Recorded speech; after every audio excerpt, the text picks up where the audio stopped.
Good morning and a very warm welcome. You are watching JanataTelevision and this is English Bulletin with me, Yutsab Bhattrai. The top stories first. Resident leaders of NCP announce fresh protest, pledge to continue demonstrations until the law house is reinstated. Prime Minister Oli urges disgruntled leaders to retain former positions, reiterates that the law house will not be reinstated. Annapurna Conservation Area to revitalise tourism and activities, Kandruk and Golegaon to reopen from January 14. Iran plans 20% uranium enrichment, unveils the plan of the eve of the anniversary of the General Soleimani. And former Tottenham boss Pochettino finally settles in Paris, replaces Thomas Tuchel as head coach.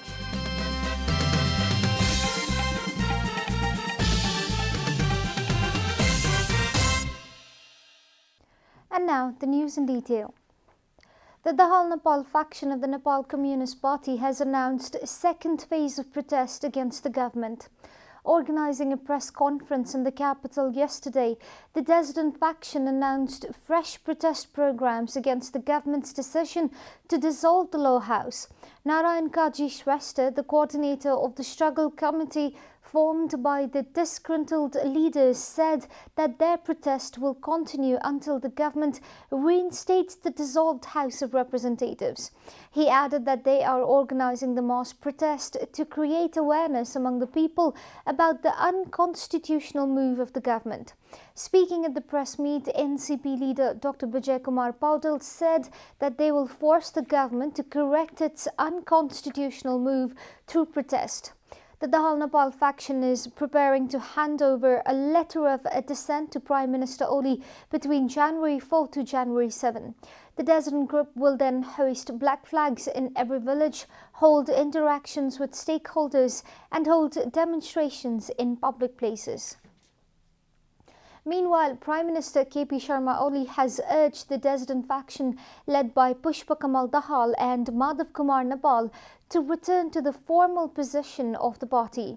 Speaking at a meeting of the party activists organised by Kathmandu District Committee of the NCP, Prime Minister Oli said that the leaders will not be allowed to form groups within the party anymore.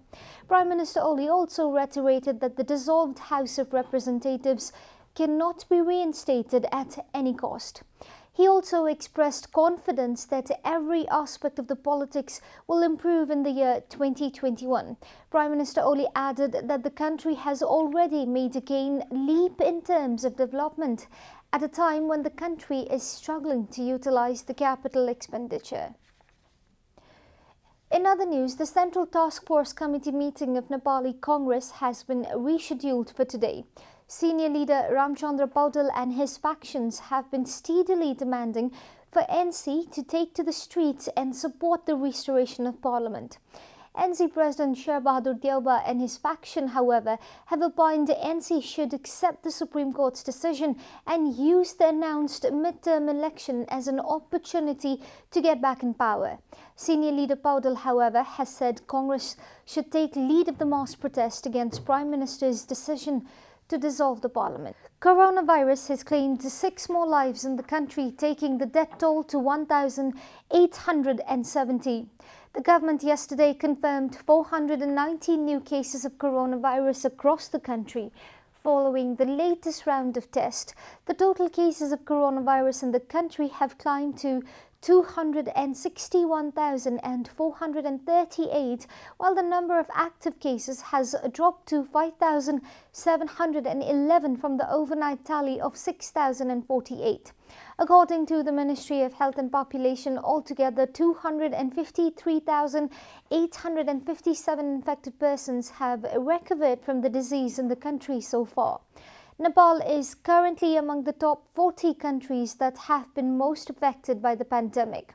The US tops the list with 20.9 million confirmed cases, followed by India with 10.32 million cases.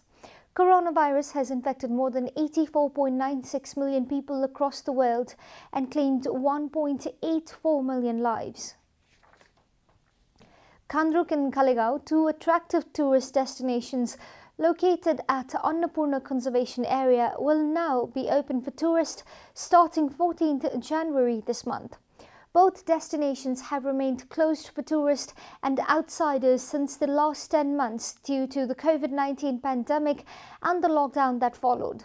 Kandruk will open for public Kandruk will start serving the public from January 14. Kandruk Tourist Management Committee informed. Kandruk will be open for tourists after following all necessary health protocols, informed committee's chairman Kisam Gurung. Locals and entrepreneurs dependent on tourism business have been heavily affected by the business shutdown. Hence, the decision has been taken to open the village for all kinds of tourists, Chairman Gurung informed. Other tourist areas besides Kalegaon and Kandruk have already been opened in the Gandaki province for tourists. A tiger has been killed in Jitpur Simara submetropolis of Bara district in a hit-and-run case. A car with registration number BA16CHA811 hit the tiger at 7:20 a.m. yesterday morning at a section of the east-west highway. The accident spot falls within the Parsa National Park. According to the police, the tiger was crossing the road in a forest area when the accident took place. The District Police Office Bara informed that the tiger died on the spot following the accident. The police have arrested the car driver Ajay Mishra of Sarlahi. The 50-year-old driver, along with the remains of the tiger, have been handed over to the park officials for further action. The accident caused a road obstruction for about an hour. And now the news from Economic Front.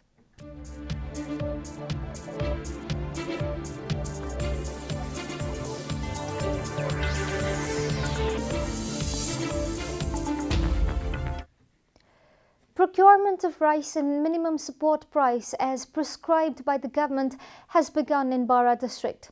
Small Farmers Agriculture Cooperatives Limited Manharwa, situated at Jitpur Simara submetropolis 18, and other cooperatives have begun procuring the rice in the prescribed support price from the Kalaya Metropolis Ward number 2.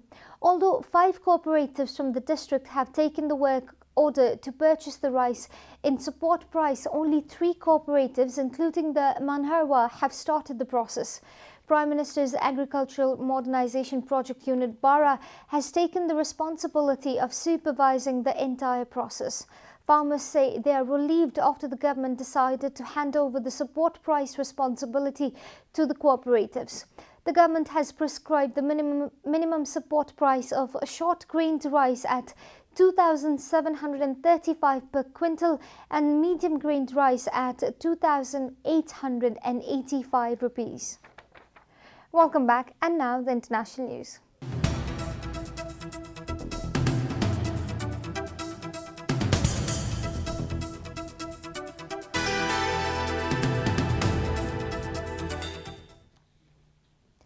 Iran said it plans to enrich uranium up to 20% at its underground Fordo nuclear facility as soon as possible.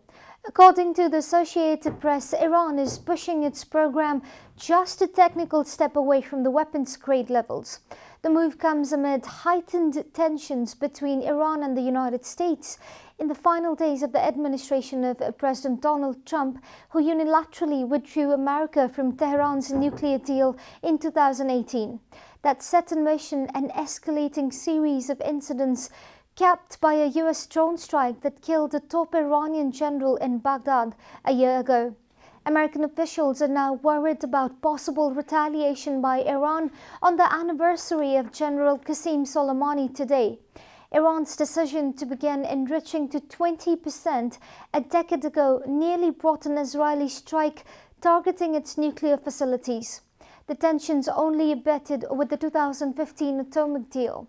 A resumption of 20% enrichment could see that condition return, reports AP. Experts at India's drugs regulator have recommended for the emergency use of 2 coronavirus vaccines, Reuters reported.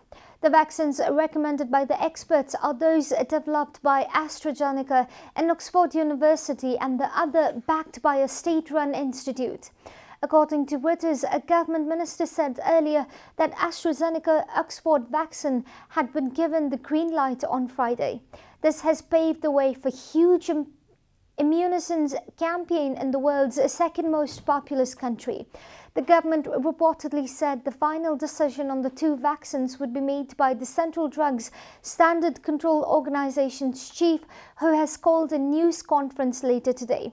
The process for the final approval is expected to be a formality given the urgency for a vaccine in the country with the highest number of COVID-19 infection in the world after the United States. You are watching Janata Bulletin, and now the latest from the world of sports.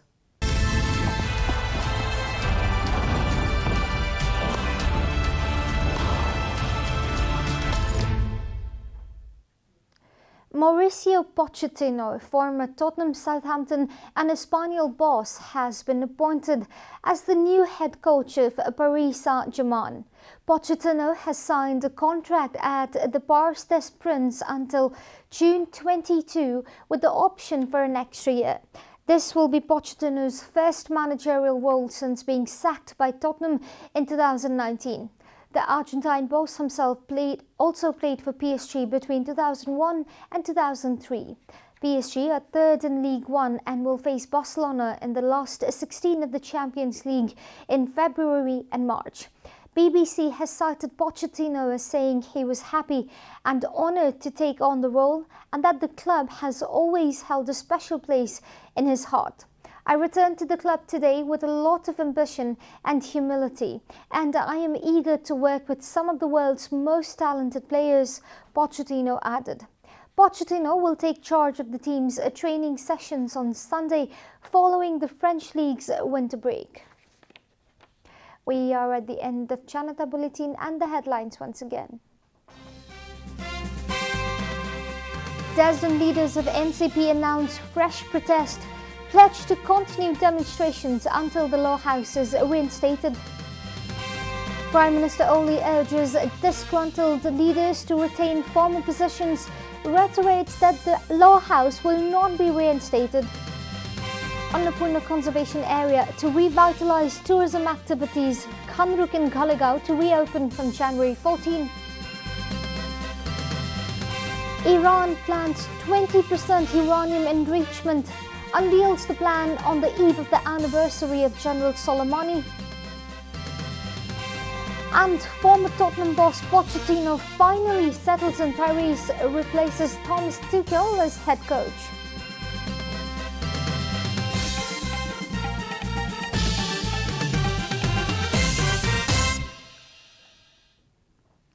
And that's all from the English News Desk for today. You can follow Janata Television and our programs on various social media platforms, including on our website janatasamachar.com. Keep watching Janata Television. Namaste.